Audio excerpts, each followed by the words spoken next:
Right, single हैं आप जी इसीलिए चल जाती है। जी।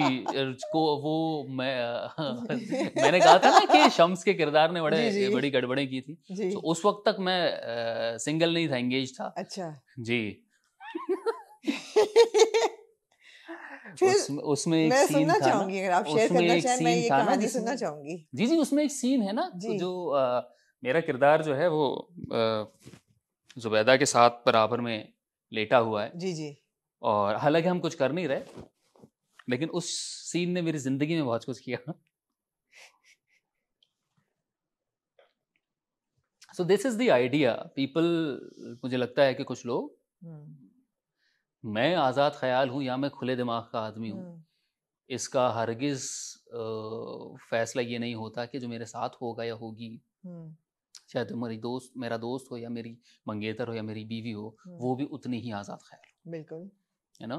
तो शम्स होना हम्म अपनी ज़िंदगी में इस तरह से थोड़ी थोड़ी प्रॉब्लम्स लेकर आता है। और हम्म दूसरा, हमारे सोसाइटी में तो बहुत सारी चीज़ें लेकर आता है, क्योंकि मैं बहुत जल्दी कॉल आउट कर देता हूँ चीज़ें।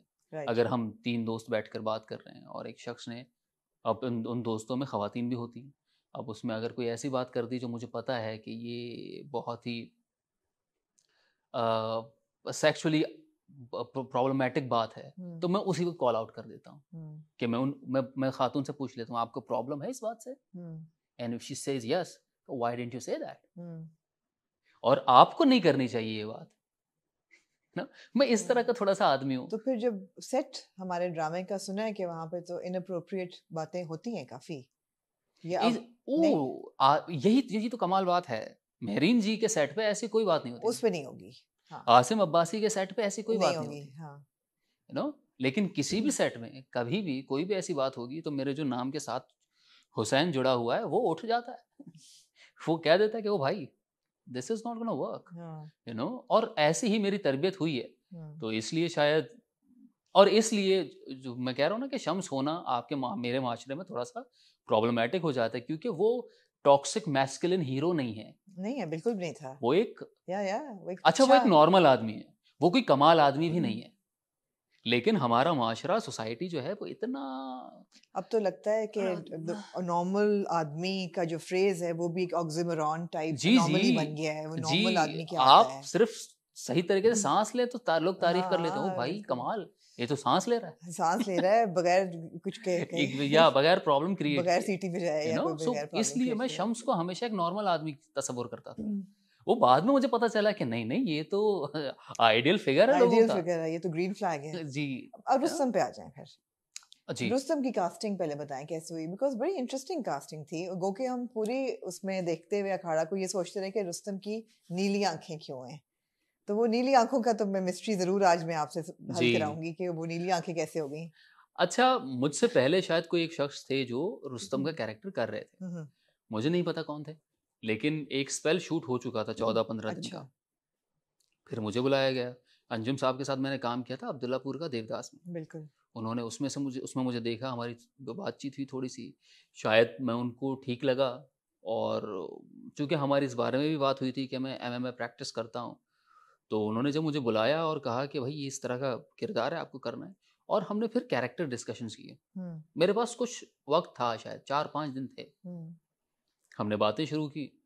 तो किरदार में हमें ये पता था कि जो दिलशेर है वो फेरोज हम्म खान कर रहे हैं, और उनका जो कैरेक्टर सिंबल है वो शेर है। हम्म सो वी डिसाइडेड, और जिस तरह का किरदार लिखा हुआ था, क्योंकि मैंने कोई 2 दिन लिए थे स्क्रिप्ट पूरा पढ़ने में, मेरे पास स्क्रिप्ट पूरा आ गया था। ये एक मेरे लिए, मुझे लगता है, ब्लेसिंग है कि हम लोगों को पता है कि मुझे पूरा स्क्रिप्ट चाहिए होता है। हम्म तो मैंने पूरा पढ़ा। मुझे अंदाजा हुआ कि इस पूरे ड्रामे में इकलौता ऐसा कैरेक्टर है जो टेम नहीं हो सकता। हम्म, वालिद से टेम नहीं होता, माँ से नहीं नहीं होता, नहीं गर्लफ्रेंड से नहीं होता, नहीं। दोस्त से नहीं होता। सो फाइटर है, सीधी बात करेगा, और उसको बात करना नहीं आती। इसलिए आप रुस्तम का जो डायलॉग पैटर्न है ना, अगर आप नोटिस करेंगे, वो बड़ी बेहंगम सी बातें करता है। हम्म क्योंकि उसको बात करने का सलीका नहीं है। या he knows how to punch, hmm but he doesn't know how to express his feelings. Hmm it's like that. So मैंने वो पढ़ने के बाद ये डिसाइड किया कि I would love to play a wolf in it, because शेर है तो उसके हम्म सामने कोई ऐसा जानवर आना चाहिए जो उसके टक्कर का हो। एंड हम्म मुझे इस बात की की मालूमात थी कि शेर खाई जंगल का बादशाह है, लेकिन सर्कस में होता है। वुल्फ इतना मिस्टीरियस और मिस्टिक एनिमल है कि आप उसको टेम नहीं कर सकते। जंगल में वुल्फ नहीं मिलेगा आपको, जंगल में नहीं मिलेगा, सर्कस में नहीं मिलेगा, बिकॉज वो टेम नहीं हो सकता। हाँ। आप कुछ भी कर लें वो टेम नहीं हो सकता। So that was something I chose for Rustam. How interesting. ठीक, अब बात यहाँ तक ये पहुंच गई। दूसरा, इसलिए मैं एक्सट्रीम डाइट पे गया था ताकि मैं दिलशेर से लीन लगूं। अगर आप शेर और वुल्फ को देखते हैं तो आपको अंदाजा होता है कि देयर इज अ कॉन्ट्रास्ट इन दोनों के शेप में। वो अचीव करने के चक्कर में मैं बिल्कुल लीन हो गया था उस किरदार को करने के लिए। तीसरी चीज जो मैं ये सोच रहा था कि ये बार बार गुस्सा क्यों करता है, बिकॉज वो एमएमए करता है, वो अपना एग्रेशन निकाल देता है, तो फिर भी वो गुस्सा करता है, यू नो। तो उसकी कोई इनसिक्योरिटी इंस्टॉल करनी थी कि किरदार में मुझे, जिस पे हमने डिस्कस किया। तो पता चला कि आप एक काम करें, उसकी आंखें कमजोर हैं और वो ग्लासेस लगाता है। मैंने कहा नहीं, ग्लासेस लगाएंगे तो वो एमएमए नहीं कर पाएगा, बिल्कुल लेंसेज लगाने पड़ेंगे। तो उसने कहा हाँ, तो लेंसेज लगा के फाइट करता होगा। मैंने कहा अगर लेंसेज लगाएंगे तो पता कैसे चलेगा इनसिक्योरिटी है। तब ये बात आई कि व्हाई नॉट कि उसको नीले लेंसेज लगाएं, जो कि वुल्फ का सिंबल है, बिकॉज वुल्फ की जो आंखें होती हैं वो कलरफुल होती हैं। इस तरह से ये पहुंचे तो बहुत इंटरेस्टिंग तरीके से। ये काश कि किसी एक एपिसोड में दिखा देते कि लेंसेज हैं उसकी, बुक तो दिखाई नहीं जी। तो हम तो उनका शजरा ही जोड़ते रहे कि ना बाप की हैं नीली आंखें, ना माँ की हैं। तो और इंटरेस्टिंगली मुझे किसी ने बताया कि चूंकि वो जो दूसरा किरदार था जो इनके भाई को कत्ल कर देता है, सुल्तान को, किरदार का नाम क्या था? दिल समथिंग ही था, दिलावर नहीं जे से कुछ था। हाँ, दस्तगीर की आंखें भी कलर्ड हैं और उनकी नेचुरल आंखें कलर्ड हैं। अच्छा, एवरीबडी थॉट कि वो मेरे बड़े भाई का कैरेक्टर कर रहे हैं। क्योंकि वो confusing, the blues eyes were a bit confusing, हाँ। लेकिन आप जिस तरह बता रहे हैं वो तो सेंस में करती है। वो कंफ्यूजिंग था, मैं भी ये मानता हूँ, लेकिन मुझे लगता है कि Anjum Shahzad sir, because he is a very courageous man, उनको लगा कि अच्छा ये कर सकते हैं, एक्सपेरिमेंट कर लेते हैं एक्सपेरिमेंट, और उन्होंने कह दिया कि हाँ कर लो और हमने कर लिया।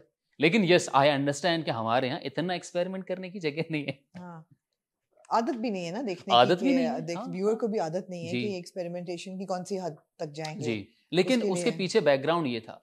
नहीं, तो मुझे जो नजर आ रहा है आपकी बातों से, there is so much passion that goes into the building of a character, और वो बहुत ज्यादा जज्बा, इट्स कमेंडेबल एक्चुअली। और मुझे मजा आ रहा है आपकी कहानी पूरी सुन के, यू नो किस तरीके से रुस्तम क्रिएट हुआ और वो सारा। मैं प्रोड्यूसर होती तो मैं आपको बहुत से पैसे दे देती, इन्वेस्टमेंट कर देती। ये प्लीज आप बात कहने में बताइए। मैं अगर प्रोड्यूसर होती मैं आपके प्रोजेक्ट में इन्वेस्ट कर देती कहानी सुन के। किसी का भी इतना पैशन होगा तो ऑब्वियसली मेरिट होगा फिर प्रोजेक्ट में।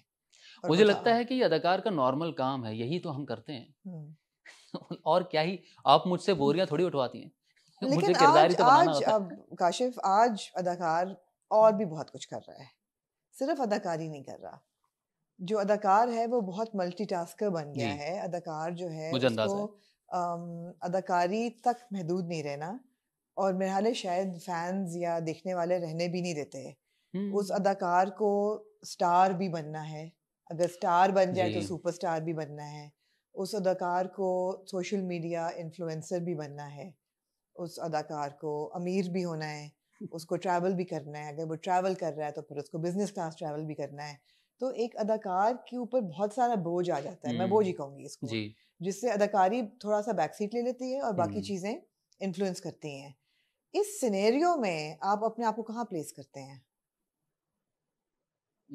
इस सिनेरियो में कौन से वाले, कितने सारे चीज़ों में? हाँ, कि आज का अब तो आप टीवी में आ गए हैं, अब तो आप आ गए हैं जी, और आप अच्छे अदाकार भी हैं, आपकी एक विजन भी है, आपकी मेहनत भी है, डिसिप्लिन भी है, you learn from the best.